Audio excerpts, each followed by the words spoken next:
Ao medir as diagonais de um polígono regular, foram encontradas 6 medidas, duas a duas diferentes. Quanto vale a soma dos ângulos internos desse polígono? Boa essa, hein? Vamos pensar. Se fosse um quadrado, as duas diagonais são congruentes, né? Então, não pode ser. Pentágono, as 5 diagonais são congruentes. Para o hexágono, eu tenho aquelas diagonais que passam pelo centro, né? Então, são 3 que têm medidas iguais. Tenho as diagonais que pulam apenas um vértice, que tem uma certa medida. E se pular 2 vértices, vira a que tem o centro, né? Que são diâmetro da circunferência circunscrita. Então, hexágono também não é. Talvez seja o heptágono ou o octógono. Deve estar perto. Então, vamos pensar no polígono de gênero igual a 7, né? O desenho dele não é um desenho muito fácil da gente acertar, né? 3. Tem que fechar aqui de alguma maneira. Algo assim, né? Na verdade, se você pegar uma moeda de 25 centavos, se eu não me engano, tem um heptágono lá, né? É uma figura que não dá para construir com exatidão, com régua e compasso. Não dá. Mas tem uma construção aproximada, cujo erro teórico é menor do que o erro gráfico, né? Devido à espessura do grafite, o erro é maior do que... Enfim, vamos lá. Pega um vértice aqui, uma medida, toda vez que eu pular um único vértice é a mesma medida. Se eu vier para cá, essa medida mudou, né? Porém, se eu vier para cá, a medida é a mesma, né? Porque aqui eu vou ter um Como é que eu vou argumentar aqui de maneira convincente? Vamos traçar aqui também, ó. Você tem que ter aqui, fazer uma certa análise, né? O ângulo interno, já que o polígono é regular, né? O ângulo interno é sempre de mesma medida. Então, por lado, ângulo, lado, congruentes. Então, esse tem o mesmo comprimento que esse. Certamente esse ângulo tem a mesma medida que esse, o triângulo é isósceles, então aqui também. Então, o que sobra, né? Ângulo interno menos esse, é o mesmo que ângulo interno menos esse. E esse lado é o lado do heptágono. Então, a gente vê que esse triângulo é congruente a esse, então isso aqui tem o mesmo comprimento que esse. Quer dizer, encontramos apenas 2 medidas de diagonais. Então, não é n igual a 7, talvez n igual a 8. Então, vamos lá.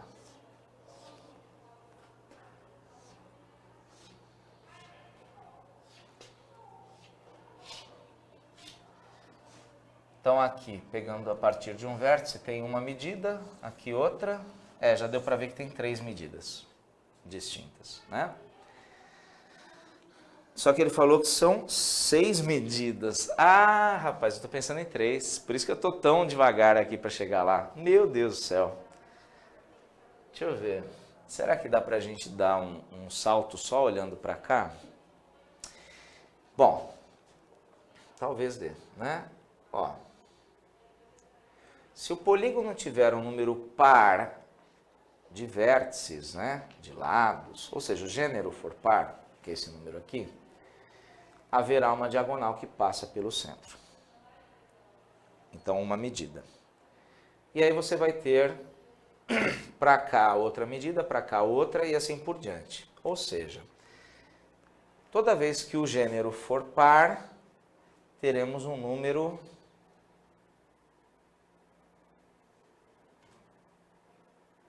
não necessariamente ímpar, não, de medidas diferentes. Então, vamos fazer o seguinte.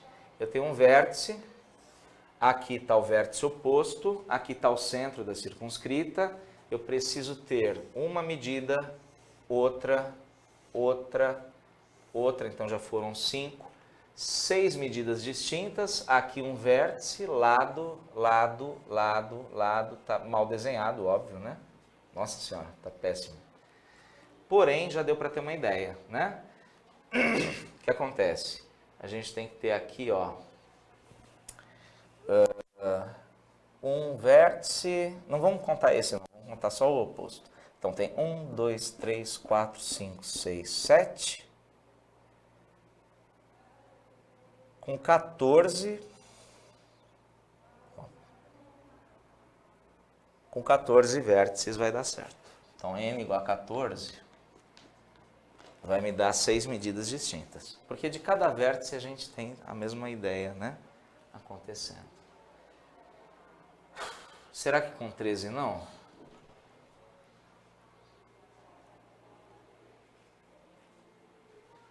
Ao medir as diagonais de um polígono irregular, foram encontradas 6 medidas, 2 a 2 diferentes. Quanto vale a soma dos ângulos internos desse polígono? Bom, ele dá a entender que é único esse polígono. A gente encontrou um que satisfaz, então ele deve ser único, né? 1, 2, 3, 4, 5, 6, 7. Aí vai ter outros 7, 14. Então a soma dos ângulos internos. Só faltava ele falar externos, né? Externos a 360 sempre. Então vai ser n menos... Perdão, estou calculando outra coisa. É 180 vezes n menos 2. Olha eu fazendo igual aluno meu do colégio. Então isso aqui vai dar 14 menos 2, 12. 180 vezes 12. Um truquezinho bonito é a gente fazer o seguinte. Tá chata a conta? Vou pegar o dobro aqui, metade aqui. Se eu tiver com preguiça ainda, eu faço... É que agora eu já sei a resposta. Mas eu poderia fazer o dobro, metade. É o triplo, 1/3 de 3 é besteira. Mas isso aqui vai dar 260. Né? Porque em algum momento na minha vida eu decorei que 6 ao cubo, né? 6 vezes 36 é 216. Então, tá aí. Tem uma opção... Tem uma única opção com isso, né? Ah, e tem um detalhe também, hein? São 2 tipos. Parece que com 15 também vai dar. Então, tem aquele... Você viu aquele... Você lembra do ímpar quando tem ímpar? Ah, ó, quando tem ímpar... Vamos voltar aqui? Quando tem ímpar, ó... Ele vai repetir essa medida aqui e o centro vai estar aqui, né? Então ele vai contar essas duas. Se for par, então no caso o 7 e também o n igual a 6, né? Que questão legal, né? Para fazer a gente pensar fora da caixa. Com 6, ó, são 2 medidas distintas, uma delas passando pelo centro. Com 7, nenhuma passa pelo centro, 2 medidas distintas.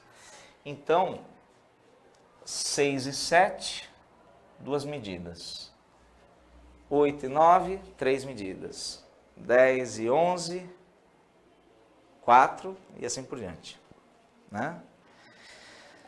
Dá até para... Agora tem um detalhe, né? A gente poderia eliminar algumas alternativas. Por exemplo, ó, 2160 é múltiplo de 180, certo? Olha a alternativa anterior. Está 2120. 2120 é só 40 graus a menos. Então não é múltiplo de 180. Então essa daí não pode ser a soma dos ângulos internos de nenhum polígono. O item A também, só tem 100 graus acima de 2.160, joga fora. E o item D é 2.172, que é outro valor que não é múltiplo de 180. Então, o candidato, mesmo não conseguindo sacar essas coisas, que o N seria 14 ou 15, ele poderia muito bem aqui falar, meu, tem que ser múltiplo de 180. Na alternativa A não é. A B também não, nem a D, só sobrou C. Então fica a dica aí, pode acontecer de você poder eliminar, né?